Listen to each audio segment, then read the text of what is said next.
Hello दोस्तों, स्वागत है आप सभी का अपने यूट्यूब चैनल क्रैश क्लासेस में। आज हम लोग देखने वाले हैं क्लास 10th का मॉडल पेपर, ठीक है, विज्ञान विषय का, जो सत्र 24-25 का है। जैसे कि मैंने पिछली वीडियो में बात किया है कि PYQ मॉडल पेपर 5 साल का देने का बात कही है, ठीक है। प्लस में PYQ ओल्ड पेपर, ठीक है, जिससे प्रश्न आने के बहुत सारे चांस रहते हैं।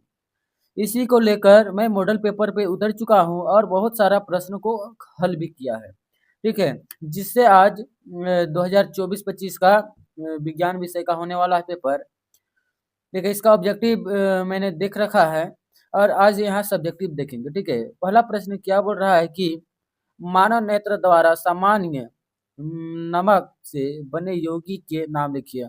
नमक से कौन सा यौगिक बनता है उसका नाम लिखने बोल रहा है। इसका उत्तर क्या हो जाएगा? Sodium chloride, NaCl, sodium hydroxide, ठीक है, यानी कि NaOH। आगे देखेंगे क्या बोल रहा है। खाद्य पदार्थ 32 नंबर, खाद्य पदार्थ में संरक्षक को क्यों मिलाया जाता है? इसका उत्तर क्या हो जाएगा? खाद्य पदार्थ को खराब होने से बचाने और उसकी आयु बढ़ाने के लिए किया जाता है। आगे देखते हैं क्या है। प्रकाश संश्लेषण के लिए आवश्यक कच्चे पदार्थ कौन कौन से हैं? तो कौन कौन से है? तो कार्बन डाइऑक्साइड, जल, सूर्य का प्रकाश। आगे देखेंगे हम लोग क्या है। धातु के निष्कर्षण में सांद्रण का उद्देश्य क्या है? ठीक है, सांद्रण का उद्देश्य क्या है? तो इसका उद्देश्य क्या हो जाएगा? अश्क से अशुद्धियां हटाने के लिए। आगे देखेंगे हम लोग क्या है। टेस्टिस का क्या कार्य है? यानी कि टेस्टिस का कार्य लिखिए बोल रहा है।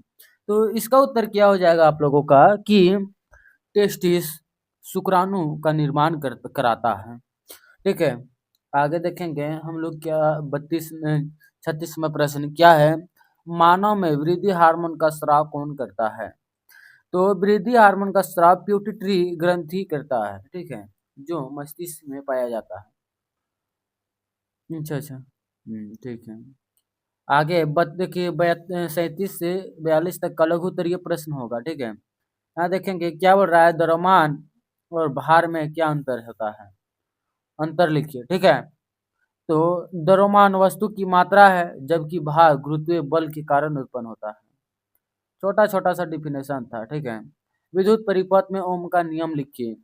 विद्युत परिपथ में ओम का नियम क्या हो जाएगा? स्थिरता पर विभवांतर धारा के समानुपाती होता है, इसलिए भी समानुपाती धारा के और भी बराबर हो जाएगा आपका V बराबर IR। आगे देखेंगे हम लोग क्या है। अम्ल क्षार और लवण की परिभाषा लिखिए, ठीक है। तो इसका उत्तर क्या हो जाएगा? अम्ल प्लस H+ आयन देने वाला पदार्थ है, क्षार OH आयन देने वाला पदार्थ है, लवण अम्ल व क्षार की अभिक्रिया से बना यौगिक है। आगे देखेंगे हम लोग क्या है। संक्षारण क्या है? उदाहरण दीजिए, ठीक है। संक्षारण क्या है? उदाहरण दीजिए बोल रहा है। इसका उत्तर क्या हो जाएगा? धातु का धीरे धीरे नष्ट होना संक्षारण कहलाता है। उदाहरण के लिए लोहे में जंग लगना, ठीक है। आगे देखेंगे हम लोग 41वां प्रश्न क्या बोल रखा है कि विद्युत धारा की एसआई इकाई क्या है? तो विद्युत धारा की एसआई इकाई क्या हो जाएगा? एम्पियर, ठीक है। आगे देखेंगे हम लोग 42वां प्रश्न। ध्वनि तरंगे कैसी तरंगे होती है? तो अनुदैर्ध्य तरंगे, ठीक है। आगे देखेंगे हम लोग 43 से 46 नंबर दीर्घ उत्तरीय प्रश्न, ठीक है। पहला प्रश्न क्या हो जाएगा। न्यूटन की गति के तीनों नियम लिखिए। तो पहला नियम क्या हो जाएगा आप लोगों का? जो प्रथम नियम जड़त्व का नियम, द्वितीय नियम से F बराबर m है, तृतीय नियम से क्या निकलता है? प्रत्येक क्रिया की समान एवं विपरीत प्रतिक्रिया होती है। आगे देखेंगे हम लोग क्या है कि ओम का नियम प्रयोग द्वारा सत्यापित कीजिए। परिपथ में प्रतिरोध अमीटर वोल्ट मीटर जोड़कर विभवांतर व धारा का संबंध ज्ञात किया जाता है। भी बटे आई स्थिर रहने पर नियम सत्यापन यानी सिद्ध होता है, ठीक है। आप लोग इसे बढ़िया से याद कर ले, ठीक है। आगे देखेंगे प्रकाश संश्लेषण की प्रक्रिया का वर्णन कीजिए। तो प्रकाश संश्लेषण कैसे होता है उसका वर्णन करने बोल रहा है। तो इसका उत्तर क्या हो जाएगा? हरे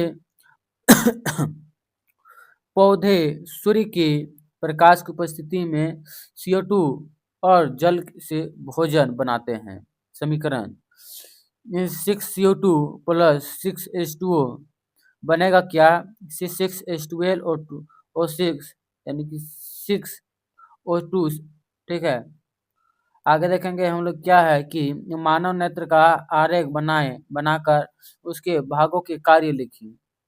ठीक है, तो इसका उत्तर क्या हो जाएगा आप लोगों का? मानव का नेत्र, कार्निया जो होता है प्रकाश प्रवेश करता है, रेटिना जो होता है प्रतिबिंब बनाता है, और स्टिप नर्व होता है वह संदेश मस्तिष्क तक भेजता है। ठीक है, ये था आप लोगों का पूरा model paper PYQ model paper solution. ठीक है, जो मैंने किया, आप लोग यहाँ देख रहे हैं समय लगभग 10:04 हुआ है और बैटरी 2% है, इसलिए मुझे यहीं पे वीडियो समाप्त करना पड़ेगा। ठीक है, फिर मिलेंगे अगले बेहतरीन टॉपिक के साथ। आपने पिछला वीडियो नहीं देखा तो जाकर देख लें और इसे समझें, और इसका प्लेलिस्ट मैंने बना रखा है तो आप लोग चैनल पे जरूर जाके देख लें। ठीक है, फिर मिलेंगे अगले बेहतरीन टॉपिक के साथ। जय हिंद, जय भारत।